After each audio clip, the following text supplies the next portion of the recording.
Ouço Deus no murmúrio das águas dos rios. Ouço Deus no furor dos ciclones bravios. Ouço Deus no cantar matinais dos pardais.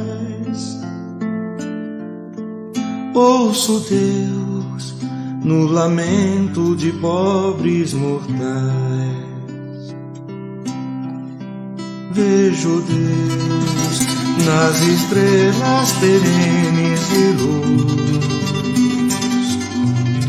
Vejo Deus no esplendor que a alvorada traduz.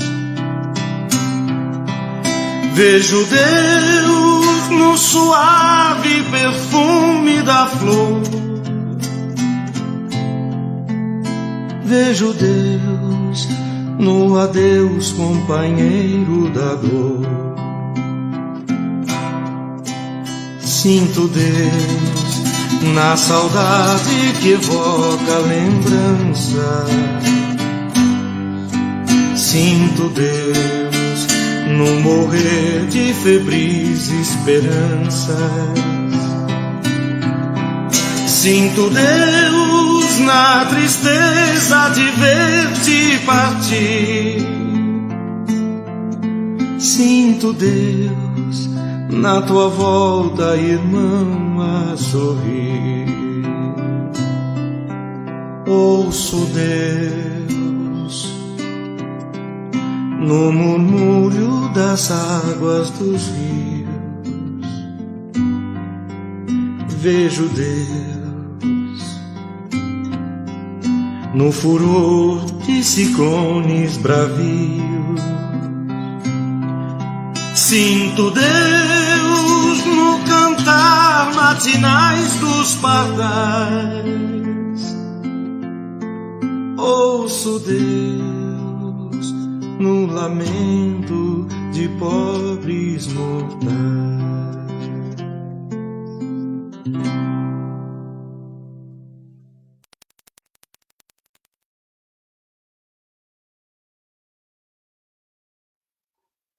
Muito boa noite a todos. Sejam todos muito bem-vindos. Tudo bem com vocês? A paz do Mestre Jesus esteja em nossos corações. Mais uma terça-feira aqui de estudos do Evangelho de Jesus. Esse Evangelho maravilhoso, né, gente? Então, para aqueles que ainda não me conhecem, o meu nome é Paulo. Eu sou trabalhador voluntário da Fraternidade Espírita Paulo de Tarso de Mauá, e é uma alegria muito grande poder estar aqui com vocês, dividindo esse momento mágico, esse momento de estudos do Evangelho de Jesus, estudando esses ensinamentos maravilhosos. Então eu rogo a Deus, rogo a Jesus, que me faça instrumento desse trabalho, que as minhas palavras possam estar levando a todos aí o entendimento e o conforto, e que a semente do Evangelho possa brotar em nossos corações e dar bons frutos, certo? Gente, quando nós nos colocamos a ouvir o Evangelho, a trazer o Evangelho para dentro de nossos lares, nós somos imediatamente assistidos por espíritos benfeitores, pelos mensageiros celestes de Jesus, que farão assim na nossa casa uma grande limpeza, retirando dali todas as formas de miasmas, de maus pensamentos, de negatividade, deixando assim o nosso lar tranquilo, sereno e muito bem iluminado. E quem nos dá essa certeza é o próprio Cristo, onde ele disse assim: onde estiver duas ou mais pessoas em meu nome falando, eu lá estarei. Então não tenham dúvida, gente. Jesus está conosco nesse momento. Então aqueles que quiserem colocar um copo com água, ou até mesmo uma jarra com água para ser fluidificada, fiquem à vontade, tá bom? Então, nesse momento, eu convido a todos a acelerar os nossos pensamentos, deixar fluir a paz em nossos corações. Vamos com o pensamento elevado em nosso Senhor Jesus Cristo. Vamos sentindo essa paz, essa tranquilidade. Vamos sentindo a presença do nosso anjo de guarda, esse amigo tão querido que sempre está conosco, sempre nos inspirando, nos mostrando o caminho a ser seguido. Vamos agradecendo aos médicos do espaço, que já se coloca ao lado de cada um de nós, derramando o remédio que nós tanto necessitamos nesse momento. Agradecer aqui a presença de Maria, que nos envolve com seu manto fluídico, nos trazendo paz, tranquilidade e serenidade. E agradecer ao Mestre Jesus. Agradecer a Jesus por esse Evangelho bendito e redentor, esse Evangelho que tanto nos ensina, que tanto nos conforta. Jesus, com seu olhar meigo, nos estende a mão e nos convida a caminhar em direção ao Pai da vida. E diante dessa luz imensa, nós espiritualmente de joelhos vamos agradecendo. Pai, obrigado. Obrigado, Senhor, pelo nosso despertar no dia de hoje. Obrigado pelas refeições que fizemos. Obrigado, Pai amado, pela oportunidade bendita do trabalho. E obrigado, Senhor, pela oportunidade da reencarnação. Agradecidos que somos, queremos louvá-lo com a prece que Jesus nos ensinou. Pai nosso que estais no céu, santificado seja o vosso nome. Venha a nós o vosso reino e seja feita, Pai, a tua vontade, assim na terra como no céu. O pão nosso de cada dia dai-nos hoje. Perdoa, Pai, as nossas dívidas, na medida que nós vamos perdoando os nossos devedores. E não nos deixe, Senhor, cair em novas tentações. E nos livre sempre, Pai, de todo mal. Senhor, é teu o poder, o reino e a glória para todos sempre. Louvado seja nosso Senhor Jesus Cristo. Graças a Deus, graças a Jesus. Que assim seja. Muito bem. Mais tranquilos, né? Mais harmonizados. Vamos então dar início ao Evangelho dessa noite. No Evangelho de hoje, nós vamos falar um pouquinho sobre a ansiedade e a depressão. Os nossos estudos têm como base, né, o Evangelho segundo o Espiritismo, capítulo 5, né, que é Bem-aventurados aflitos, o capítulo 6, que é o Cristo Consolador, e nós fomos buscar também recursos no Novo Testamento, lá no Evangelho de Mateus, no Evangelho de Lucas, tá? Para que a gente possa explanar melhor sobre o assunto. Então, que Jesus nos ilumine para que nós possamos transmitir de forma clara, tranquila e segura esse Evangelho de hoje. A depressão, minha gente, é uma doença muito antiga. Existem registros de depressão, de casos de depressão, né? Desde o Antigo Egito. Naquela época, ele era chamado como melancolia. E é interessante a gente falar, né, que essa doença ela era tratada por padres. É isso mesmo, por padres. E por quê? Porque entendia-se que era uma doença causada pela influência espiritual. Olha que legal. A depressão, minha gente, é uma doença. Não tenho dúvida disso. É uma doença silenciosa que pode afetar pessoas de todas as classes sociais, todas as etnias, todas as idades, incluindo crianças, jovens e adolescentes. Verdade. Né? A depressão se apresenta assim como um conjunto de sinais, um conjunto de sintomas, né, que provocam um profundo sofrimento psíquico e que faz, por sua vez, gente, alterações no comportamento do assistido. E os sintomas mais prevalentes são mostrados na expressão corporal. Como, por exemplo, a pessoa fica de cabeça baixa, né, o peito embutido, coluna curvada, tem dificuldade de olhar nos olhos da outra pessoa, possui assim um olhar desvitalizado e não tem muita preocupação com a higiene pessoal e não se interessa pela sua aparência. fica assim com movimentos respiratórios superficiais, apresentando sintomas de movimentos lentos e contidos, e não tem muito ânimo para fazer as coisas. É uma doença muito difícil, tá? Muito difícil. Infelizmente, diante da falta de informação, diante da falta do conhecimento sobre o assunto, fazem com que as pessoas com depressão sejam vistas como preguiçosas, acomodadas, como alguém que é cheio de frescura, ou aquele que não tem o que fazer. Mas a depressão, minha gente, a depressão é sim uma doença, e é uma doença muito, mas muito grave, que pode inclusive levar o indivíduo à morte. Muito difícil de falar uma coisa dessa, né? Mas é verdade. Muitas pessoas, gente, nem acreditam que a depressão seja uma doença. E chega a alegar que é mania, que é manha, que é falta de trabalho, preguiça. Falam até que é drama quando a pessoa diz que não tem disposição e não tem ânimo. Gente, isso é um grande erro, um grande erro, tá? E eu falo isso, gente, porque eu já ouvi pessoas falando a respeito disso, tá? Achando a depressão como sendo um fato desse nível. Mas, segundo a Organização Mundial da Saúde, a depressão é a segunda doença mental mais prevalente no mundo. Perde somente para a ansiedade, tá? Então, vamos, então, tentar compreender como é que surge a tristeza, a ansiedade e a depressão. A ansiedade, gente, é aquilo que nos projeta para o futuro. Ou seja, diante do quadro de ansiedade, nós não estamos presentes no presente.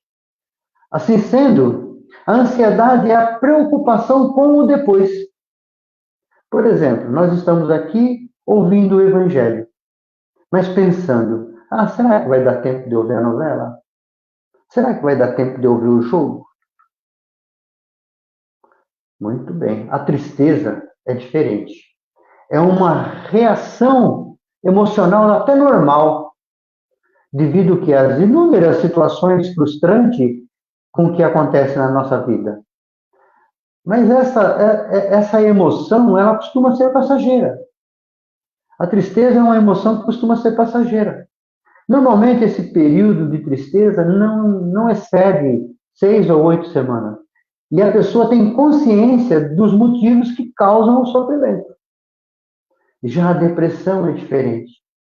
A depressão apresenta uma maior intensidade, revelando uma angústia profunda, uma autodesvalorização, a desmotivação.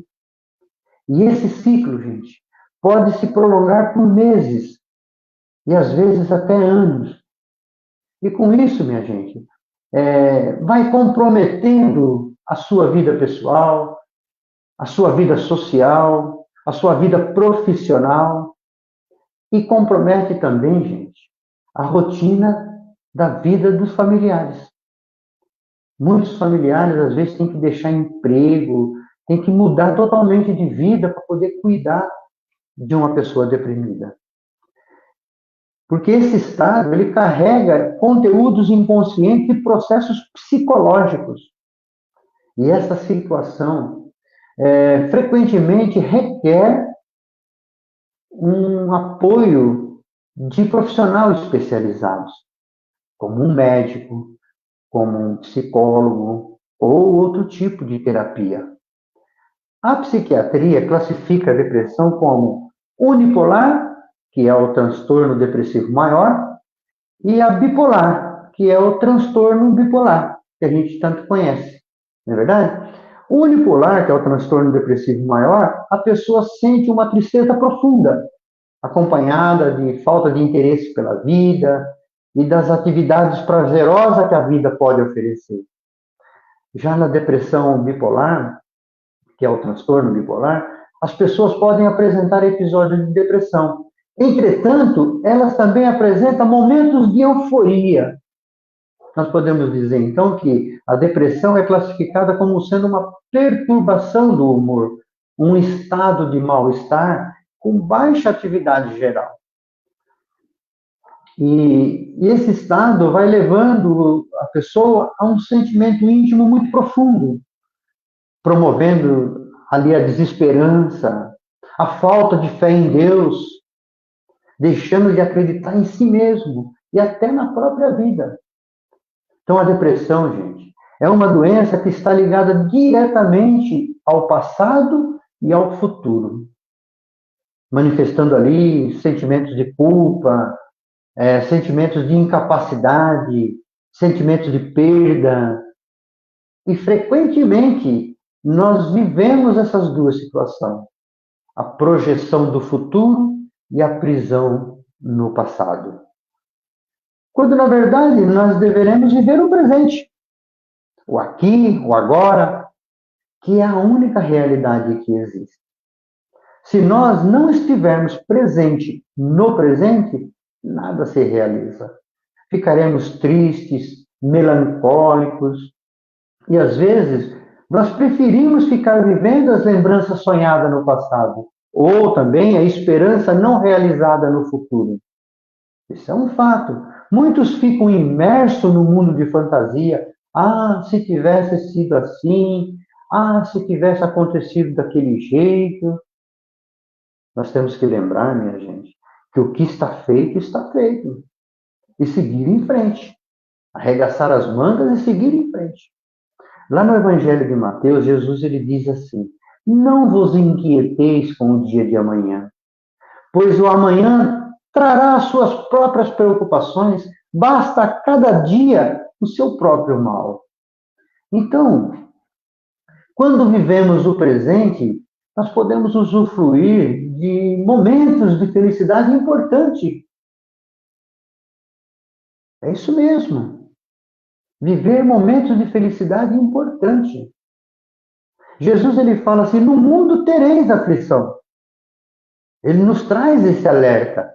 Consequentemente, a felicidade não é deste mundo.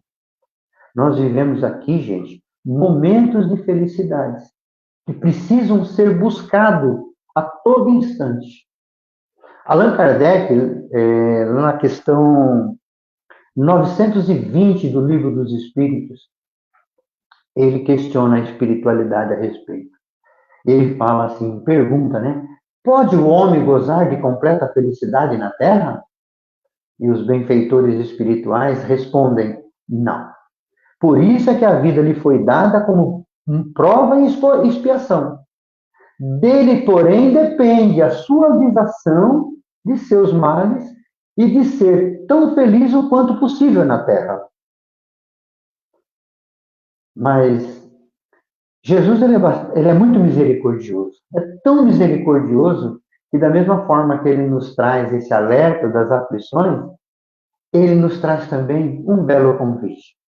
Lá no Evangelho de Mateus, no capítulo 11, se eu não me engano, versículo 29 e 30, 28, 29 e 30, mais ou menos isso.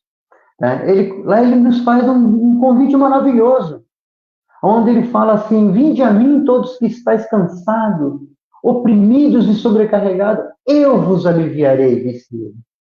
Tomai sobre vós o meu jugo, e aprendei de mim, que sou manso e humilde de coração, e encontrareis aí descanso para a vossa alma. Porque o meu jugo é suave e o meu fardo é leve.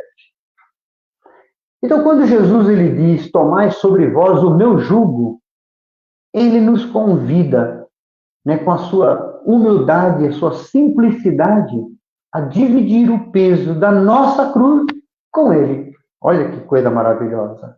E ele nos ensina que o conteúdo do Evangelho, que é a lei de amor, é leve.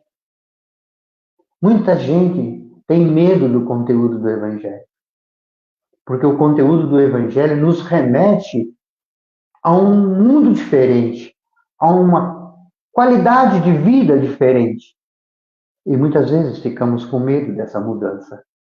E aí achamos que o fardo é pesado. Jesus, ele vem nos fortalecer, minha gente, para que nós possamos viver intensamente o presente. Como o próprio nome já fala, presente. Ou seja, o presente é um presente de Deus. Então, que nós possamos viver esse presente com alegria, com sabedoria, com resignação e sem reclamações. Passado, minha gente. Passado já foi. Nós não temos como voltar lá no passado e corrigir os nossos erros, não, não temos. É como nos fala o Chico Xavier. Nos ensina que ninguém pode voltar lá atrás e fazer um novo recomeço. Mas qualquer um pode recomeçar e fazer um novo fim. Palavras de Chico. Já o futuro, meus irmãos e minhas irmãs, é um mistério. É uma incerteza. Ninguém sabe o que vai acontecer daqui a um minuto.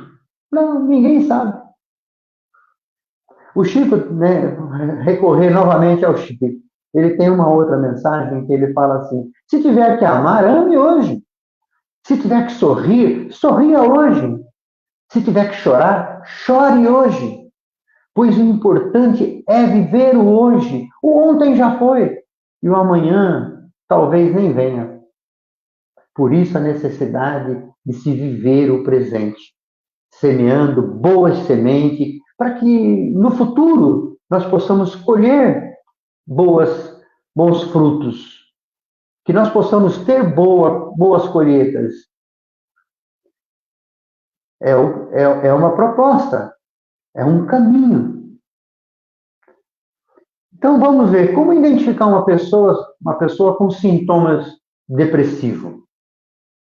Considerando, gente, que cada ser, cada pessoa é um ser individual, os sinais de depressão podem variar enormemente de uma pessoa para outra. E existem 3 tipos de sintomas. Um é o sintoma psíquico, o sintoma fisiológico e o sintoma comportamental. No caso do sintoma psíquico, a pessoa apresenta um humor depressivo, mostra assim desprezo pela vida, não tem razão para viver, não consegue enxergar a razão para viver. Apresenta quadro de redução de concentração. É aquela pessoa que fica assim dispersa no mundo da lua, tem dificuldade para pensar porque possui um raciocínio muito lento.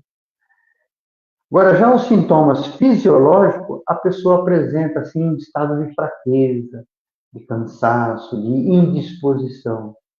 Tem assim uma significativa alteração no sono, ora dorme demais, ora não dorme nada, e sofre também alterações no apetite. Ora come exacerbadamente, ora não come nada, perde totalmente o interesse pelos prazeres da vida, como por exemplo o sexo, e fica assim nesse estado, né, totalmente inerte, ou às vezes num estado bastante exacerbado. Nos sintomas comportamentais, a pessoa procura o afastamento social. Muito comum isso. Prefere ficar assim isolada no seu quarto, não quer conversar com ninguém, e quando consegue conversar, é para se lamentar.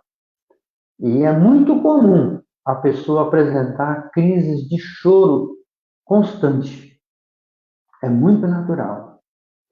Nas alterações psicomotoras, a pessoa normalmente apresenta alteração do ritmo do pensamento, ou seja, apresenta um estado de euforia, torna-se muitas vezes agressiva com o mundo, com as pessoas, e essas agressões podem ser tanto verbal como pode ser física, tá? É natural isso. E pode apresentar também com muita frequência comportamentos suicidas. Olha que perigo, né? Então nós precisamos estar assim bem alertas a todos esses sintomas para que a gente possa poder cuidar. Porque nessas alterações, a pessoa pode apresentar uma tristeza excessiva, uma variação brusca do humor. Há episódios, gente, que ela pode se mostrar calma após um longo período de depressão. Isso é muito grave. É um sintoma muito evidente. E a pessoa pode apresentar tentativa de reconciliação com aquele que está próximo. Adota aquela fixação de ficar fazendo um testamento. Então, essas são atitudes que podem revelar um comportamento suicida, tá? Então, nós devemos ficar atentos. Então, quando a pessoa que tem depressão, ela começa a querer se aproximar, é um fato bacana, sim, mas pode ser um indício de que ela queira ganhar confiança para poder praticar um ato de suicídio, tá certo? Então, vamos, então, a algumas dicas para o tratamento. A primeira coisa a ser feita é procurar ajuda de profissionais. Não tente sozinho, jamais. Busque a ajuda de um profissional, um médico, um físico, um psicólogo, para que você possa ser orientado. O paciente, a família, o médico, o psicoterapeuta, eles devem chegar em conjunto a uma decisão. Não só um profissional, mas reunir para que eles possam chegar em conjunto sobre o tipo de tratamento mais adequado. Para alguns pacientes, o aconselhamento, né, a orientação, pode ser a única terapia necessária. Não tenho dúvida disso. Mas para outros, pode não ser o suficiente. Sendo, então, muitas vezes necessário o uso de medicamentos, por exemplo. O uso de medicamento juntamente com o aconselhamento psicoterápico. E esse tratamento deve envolver tanto a família como o paciente. Não só o paciente, mas a família também tem que estar associada a esse tratamento. Então, o tratamento pode ser simultaneamente farmacológico, que é com o uso de medicamento, psicoterápico e espiritual. O paciente ou o assistido, ele deve sempre ser estimulado ao autocuidado, com as práticas de atividade física, por exemplo. E é fundamental, é importante demais o tratamento espiritual na depressão. Muita gente não acredita, mas é fundamental. Lá no Evangelho segundo o Espiritismo, no item 19, ali na introdução do Evangelho, Allan Kardec ele fala assim: se os médicos são mal sucedidos, tratando da maior parte das moléstias, é porque só tratam do corpo físico e esquecem de tratar a alma. Nunca se esqueçam, gente, que nós temos dois tipos de corpos: o corpo físico e o corpo espiritual. E eles devem ser tratados em conjuntos, tá? Não estou dizendo que não se deve fazer o tratamento médico, não. Deve sim, é fundamental. Mas é importante a associação dos dois tipos de tratamento, tá? Aliás, dos três, né? Médico, psicoterapêutico e espiritual. Joana de Ângeles, que é a mentora espiritual do Divaldo Franco, ela nos fala assim que a depressão é rude prova para o espírito e que deve ser enfrentada com coragem e bravura e que devemos recorrer ao arsenal terapêutico da medicina e do espiritismo. Devemos então estar muito atentos. Nós não podemos, minha gente, nos esquecer dos fatores espirituais, a influência que o espírito tem sobre nós. O apóstolo Paulo, na sua carta aos Hebreus, ele diz assim: nós estamos rodeados por uma nuvem de testemunha. Então nós não estamos sozinhos. Lá no Livro dos Espíritos, na questão 459, Kardec ele pergunta a espiritualidade: influem os espíritos em nossos pensamentos e em nossos atos?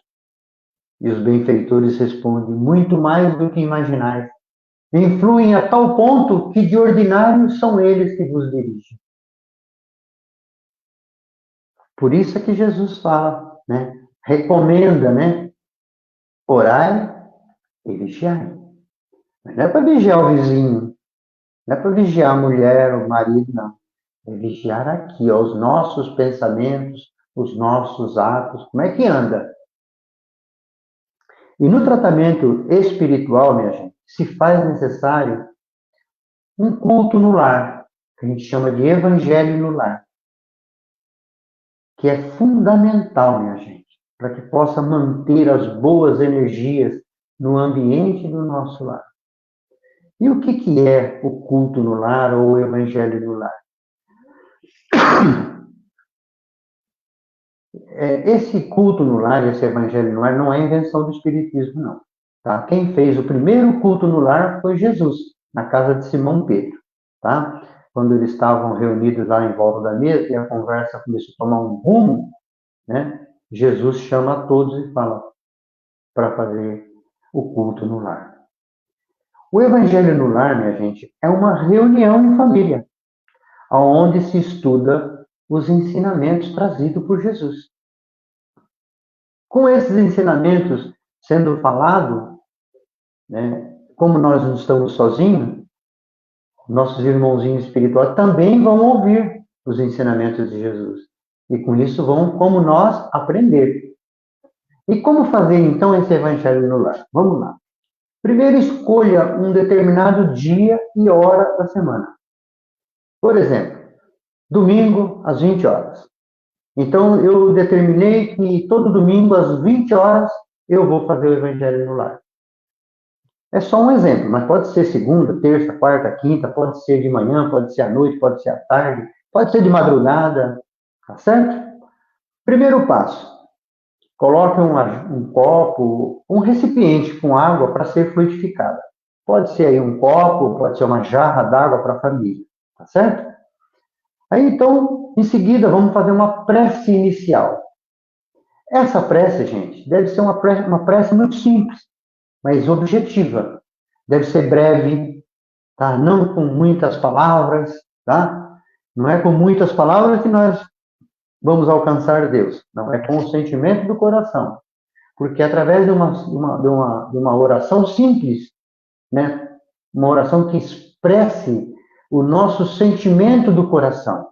Esse é o propósito, tá certo?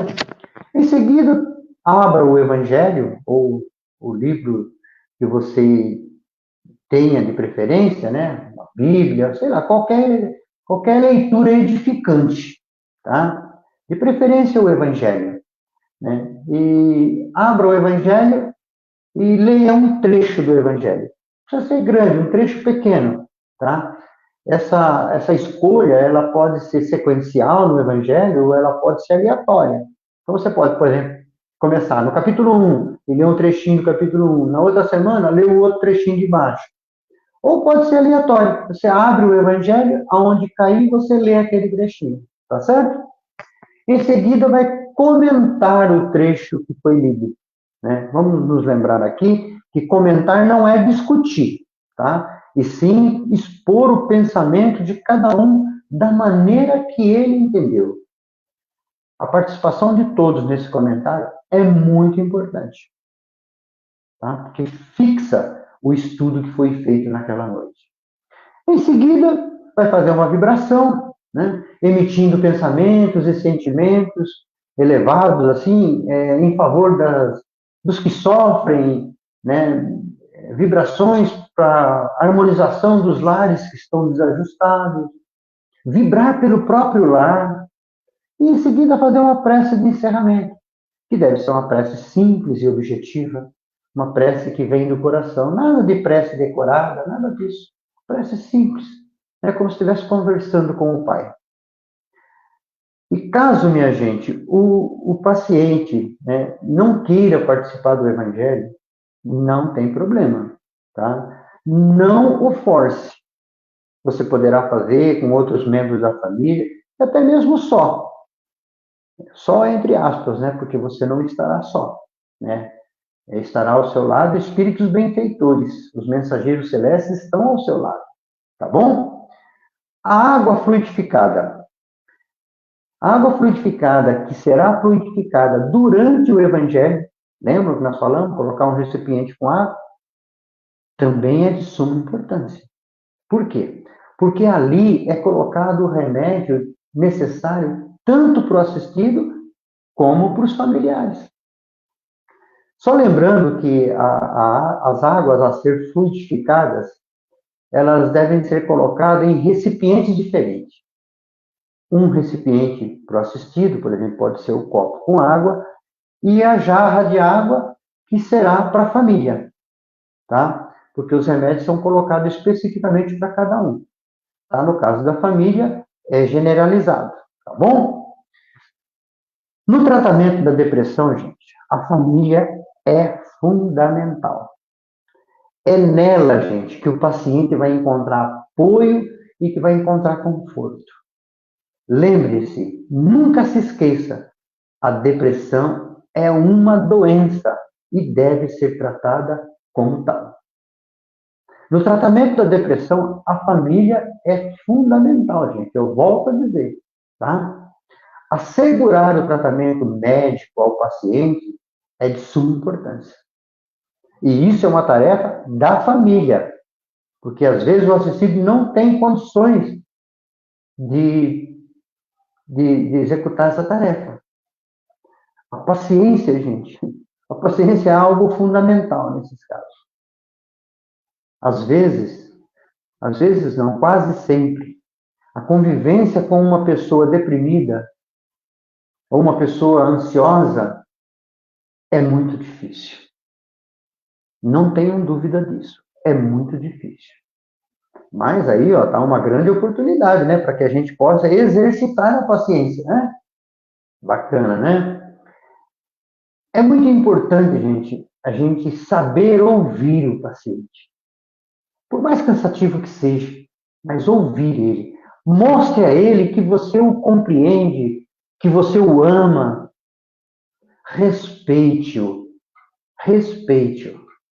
Nós podemos até orientar, incentivar, mas é importantíssimo respeitar o momento do paciente. Devemos acompanhar esse tratamento, seguir de perto esse tratamento, conversando sempre com o médico e se inteirar sobre a evolução desse tratamento. É de fundamental importância, gente, que a gente estude um pouco sobre a doença, para que a gente possa compreender, para que a gente possa estar sempre orientando o paciente de forma adequada. Nos momentos mais difíceis, simplesmente o abrace. Dê amor, dê carinho, sem cobranças. Lembre-se que você deve estar bem.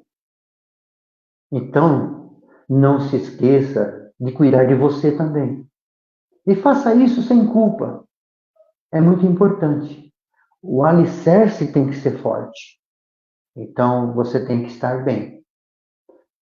Tem uma frase que fala assim, que o amor que nos falta não é o amor que não se tem. O amor que nos falta é o amor que se retém dentro de nós.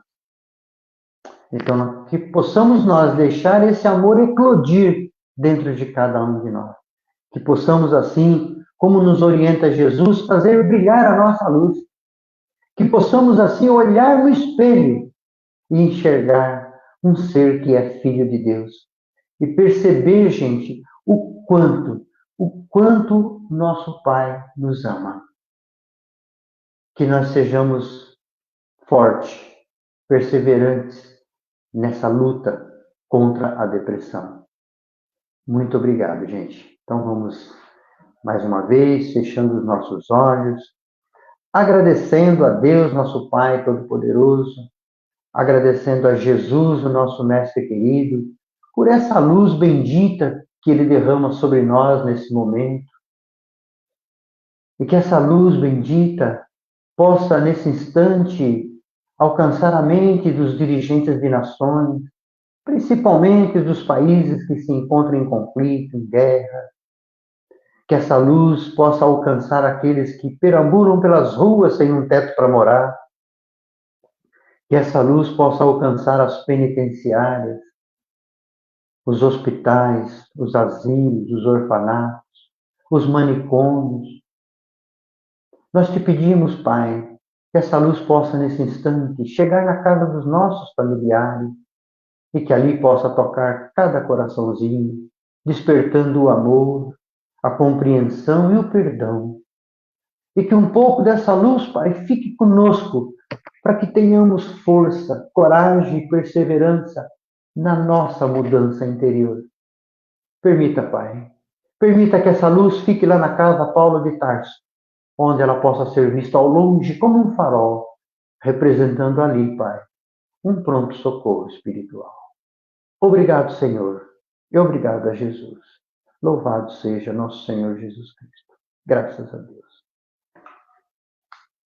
Eu quero agradecer a todos pela presença, pelo carinho, e que a paz do Mestre Jesus permaneça em nossos corações. Uma boa noite a todos e uma excelente semana. E até o próximo Evangelho. Muito obrigado.